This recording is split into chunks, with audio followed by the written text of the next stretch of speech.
Hello बच्चों, कैसे हैं आप लोग। आशा करते हैं आप लोग बहुत ही अच्छे होंगे, अपनी पढ़ाई को कंटिन्यू किए होंगे। तो आज हम इमेज फॉर्मेशन सीखेंगे। तो इमेज फॉर्मेशन लेंस में सीखेंगे, स्फेरिकल मिरर में सीखेंगे, प्लेन मिरर में सीखेंगे ना। तो आज हम इमेज फॉर्मेशन प्लेन मिरर में दर्पण में प्रतिबिंब का बनने से पहले हम बेसिक टर्मिनोलॉजी को जान लेते हैं। वो बेसिक टर्मिनोलॉजी क्या है, अभी इसमें हम बात करेंगे वस्तु के बारे में, ऑब्जेक्ट के बारे में और इमेजेस के बारे में, यानी प्रतिबिंब के बारे में। तो अब वस्तु क्या होता है ना, इंग्लिश में इसे ऑब्जेक्ट कहते हैं ना, वस्तु। तो मान लेते हैं हमने कोई एक वस्तु ले लिया ना, इधर देखिए ना, मान लेते हैं ये कोई ऑब्जेक्ट है ना, और यहां से अब जानते हैं आप कि कोई भी दुनिया का कोई भी ऑब्जेक्ट हो, उससे क्या निकलती है, इंसिडेंट रेज निकलती हैं, यानी आपतित किरण निकलता है। ठीक है, ये निकल गया आपतित किरण। फंडामेंटल को समझिए, क्योंकि फंडामेंटल हमेशा आपके काम आएंगे, और इसके इंग्लिश टर्मिनोलॉजी को आप ध्यान में रखते रहिए, क्योंकि आगे के जैसे जैसे आप क्लासेस बढ़ेंगी आपको इंग्लिश मस्ट है। तो इसलिए हम टर्मिनोलॉजी को इंग्लिश में समझते हैं, और कुछ कुछ जहां तक हो सकता है हम इंग्लिश में आपका बताने का प्रयास करेंगे, कि आपको समझाने का भी प्रयत्न करेंगे। ठीक है, आपतित किरण ना, आपतित किरण को इंग्लिश में बोलते हैं इंसिडेंट रेज, आपतित किरण। तो कोई भी ऑब्जेक्ट हो, कोई भी वस्तु हो, उससे क्या निकलती है, इंसिडेंट रेज निकलती है, यानी आपतित किरण निकलती है। अब यही आपतित किरण कहां से निकल रही है, इस ऑब्जेक्ट से, इस पॉइंट ऑब्जेक्ट से। जैसे आपको कहा जाए कि मैंने कोई एक प्लेन मिरर ले लिया, ठीक है, आप प्लेन मिरर तो जानते हो ना। तो आपको एक एग्जांपल्स लेके आपको समझाता हूं। ठीक है, आपका मान लो एक फ्रेंड है, उसने आपको बोला, ओ ब्रो आज तुम स्पेशल लग रहे हो, you are looking so beautiful, so handsome. तो आप भी, अरे यार या सच में, तो आप क्या करते हो, आते हो या कहीं पर शीशे में अपना मुंह देखते हो ना, हाँ यार आज तो, और जिस चीज में आप मुंह देखते हो वो क्या होती है, प्लेन मिरर होती है, जिसमें आप डेली सज बज के जाते हो, देख के जाते हो, अपना प्रतिबिंब देख के जाते हो। तो उसे क्या कहते हैं, समतल दर्पण, प्लेन मिरर। अरे सर ये तो हमें आता था। हाँ, रिफ्लेक्ट होके किरणें आपस में मिले तो वो क्या होती है, वहां उस पॉइंट को क्या बोलते हैं, क्या बोलते हैं, उस पॉइंट को बोलते हैं, वहां पर उस पॉइंट का प्रतिबिंब बन रहा है। ठीक है, आगे हम चर्चा करते हैं image. There are two types of image. ऐसे आप इसकी परिभाषा, इसको ऐसे डिफाइन कर सकते हो, इसका डिफिनेशन इस प्रकार से देख सकते हो। यदि परावर्तन या अपवर्तन के बाद किरणें वास्तव में किसी बिंदु पर मिले, या वास्तव में किसी बिंदु पर एक दूसरे से मिलती हैं, तो वो क्या होती है, रियल इमेज होती है, यानी वास्तविक प्रतिबिंब होती है। और आभासी, इसको जान लेते हैं। यदि परावर्तन या अपवर्तन के बाद किरण आपस में नहीं मिलती तो उसे आभासी प्रतिबिंब कहते हैं ना। ये वास्तव में नहीं मिलती, लेकिन ये कहीं दूर जाके हम मान लेते हैं ये मिलती हैं। जैसे हमने प्लेन मिरर का भी एग्जांपल लिया था ना, प्लेन मिरर ना। अब प्लेन मिरर से ही हम सीख लेते हैं, प्लेन मिरर से सीख लेते हैं हम। प्लेन मिरर के सामने यदि कोई ऑब्जेक्ट रखा है, ठीक है ना। अब ऑब्जेक्ट से क्या आप तो इतना समझदार हो चुके हो कि ऑब्जेक्ट से आप सीधे बताओगे कि इंसिडेंट रेज निकलती हैं, आभासी किरण निकलती है, सॉरी आपतित किरण निकलती है। ठीक है, लिखने की जरूरत नहीं है ना, चलो ठीक है, आपतित किरण निकलती है। यहां से निकली तो भाई परावर्तन हो जाएगा, रिफ्लेक्शन हो जाएगा, क्योंकि लॉ ऑफ रिफ्लेक्शन मैंने बात किया था। आप अगर पुरानी वीडियो ना देखे हो, जिसमें यदि आप अच्छा एक बॉल लीजिए, ठीक है, और उस बॉल को आप दीवार में जब भी फेंकते हो तो वो बॉल तुरंत उसी मार्ग से वापस आती है आपके पास ना। ऐसे आपने बॉल उठाया,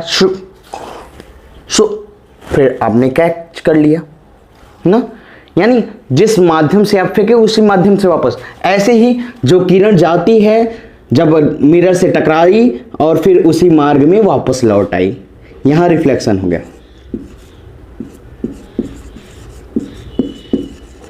परावर्तन, यहां भी क्या हो रहा है, परावर्तन।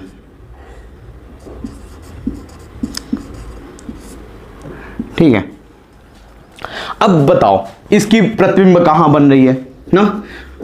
हम जानते हैं कि यदि परावर्तन में प्रतिबिंब कहां बनती है। अब जैसे अगर इसकी जो रेज है ये निकलती जाएंगी, कहां, ये एक दूसरे से मिलेंगी क्या, कहीं एक दूसरे से कहीं मिलेंगे।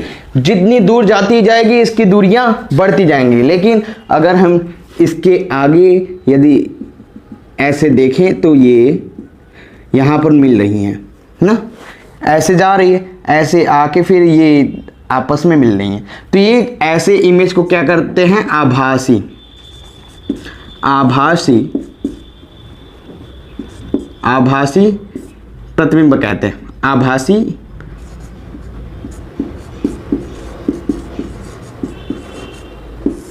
आभासी प्रतिबिंब ना। वास्तविक प्रतिबिंब, एक और इसका गुण देख लो। वास्तविक प्रतिबिंब क्या होता है, सदैव उल्टा होता है। ठीक है, अब उल्टा होता है। और रियल इमेज, वास्तविक प्रतिबिंब को किस पे लिया जाता है, स्क्रीन पर लिया जा सकता है। आपने प्रोजेक्टर देखा है, प्रोजेक्टर से आप देखते हैं कि उससे लाइट निकल रही है, एक इंसिडेंट रेज निकल रही है, किया जाता है पर्दे पर लिया जाता है। तो ये कौन सा प्रतिबिंब को पर्दे पर लिया जा सकता है, यह वास्तविक प्रतिबिंब को पर्दे पर लिया जा सकता है, यानी रियल इमेज को। ठीक है, और आभासी को, अब जैसे हमने एक एग्जांपल लिया था प्लेन मिरर का। यदि मान ले यहां पर यदि लगा दे, एक स्क्रीन लगा दें,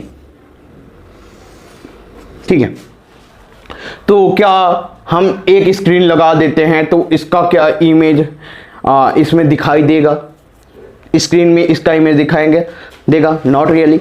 यदि आप एक दर्पण ले लेते हैं, दर्पण के पीछे आप खड़े हो जाते हैं या पर्दा लगा देते हैं, आपको ये दिखाई देगा क्या, ठीक है, नहीं दिख। समतल दर्पण में किस प्रकार से प्रतिबिंब बनता है उसके बारे में जानते हैं। अब यार समतल दर्पण जानने से पहले हमें समतल दर्पण की आवश्यकता पड़ती है। समतल दर्पण, ठीक है यार, थोड़ा बना ठना ले। हाँ, तो इसमें देखते हैं समतल दर्पण जैसे हम हैं, हमारा प्रतिबिंब वैसा ही बनता है। ठीक है, अब समतल दर्पण में हमने बेसिक पहले बात किया था कि समतल दर्पण में कैसा प्रतिबिंब बनता है, आभासी प्रतिबिंब बनता है। समतल दर्पण में आभासी प्रतिबिंब बनता है। मैंने है ना, ये आभासी में कहीं इसी पॉइंट पर यहाँ मिलती है। तो यानी समतल दर्पण द्वारा जो प्रतिबिंब होता है वो कैसा होता है, वर्चुअल होता है, आभासी होता है। ठीक है, अब देखिए समतल दर्पण का और क्वालिटी देखिए। आप खड़े हो जाइए समतल दर्पण लेके, ठीक है, आप देखिए कि जैसा मैं हूं वैसा ही प्रतिबिंब दर्पण द्वारा बना प्रतिबिंब सदैव कैसा होता है, सीधा होता है। अगर हम उल्टे भी रख दें, ऐसे उल्टा भी ऐसा शीशा कर दें, फिर भी ये इसका प्रतिबिंब सदैव कैसा बनता है, सदैव सीधा बनता है। एग्जाम्पल के तौर पर आप मिरर के सामने लेके मिरर खड़े हो जाइए, ठीक है, और वैसे देखिए, देखने का प्रयास कीजिए। ठीक है, अब देखिए समतल दर्पण में क्या होता है, प्रतिबिंब की लंबाई, जितनी बड़ा मैं हूं उतना बड़ा मेरा प्रतिबिंब बनता है। समतल दर्पण को मैंने यहां पर रख दिया ना, जैसे जैसे मैं पास जाऊंगा तो ये भी मेरे पास आता जाता है ना। तीसरा गुण देखो, जैसे समतल दर्पण आपके पास दर्पण है, आप ऐसे रख लीजिए, आप जैसे जैसे इसके पास आएंगे ये इसका प्रतिबिंब भी आपके पास आता जाएगा ना। जैसे आप इसको सटा देंगे ये भी सट जाएगा, जितना आप दूर रखेंगे इसमें भी उतनी दूरी दिखता है। यानी दर्पण से वस्तु की दूरी, प्रतिबिंब की लंबाई वस्तु की लंबाई के बराबर, वस्तु से दर्पण की दूरी जितनी दूरी पर है। हम देखिए मेरी जितनी ऑब्जेक्ट, मैं मान लो यहां से 2 फीट की दूरी पर हूं और इसमें इमेज जो बन रहा है, प्रतिबिंब बन रहा है, ये भी एक दूसरे के देखिए 2 फीट की दूरी पर है।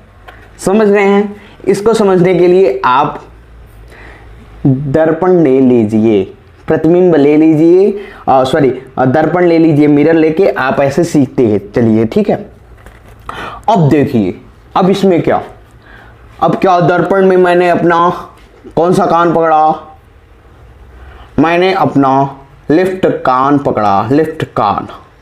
ये कौन सा कान पकड़ रहा है, राइट कान पकड़ रहा है, ठीक है। मैंने अपना लेफ्ट कान पकड़ा, ये पकड़ रहा है राइट कान। मैंने अपना लेफ्ट कान पकड़ा तो इसने पकड़ा राइट कान। कान यानी ईयर, ठीक है। यानी इसमें पार्श्व उत्क्रमण होता है, लेटरली इन्वर्टेबल होता है। क्या, क्यों एम्बुलेंस की जो एम्बुलेंस लिखा होता है, एम्बुलेंस ना, एम्बुलेंस में आप देखते होंगे उसका जो प्रतिबिंब है, सॉरी जो एम्बुलेंस है, एम्बुलेंस लिखा कैसा होता है, ये इन्वर्टेबल लिखा होता है, लेटरली इन्वर्टेबल यानी उल्टा लिखा होता है। ये क्यों लिखा जाता है उल्टा? एक मेरा आपसे प्रश्न है, इसका जवाब मेरा आप दीजिएगा कमेंट बॉक्स में या मैं बता देता हूं, ठीक है।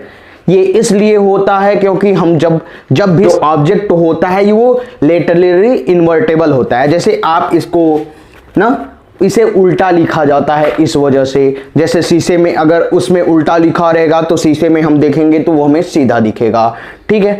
अब आगे हम चलेंगे image formation by spherical mirror और लेंसेज के बारे में भी जानेंगे।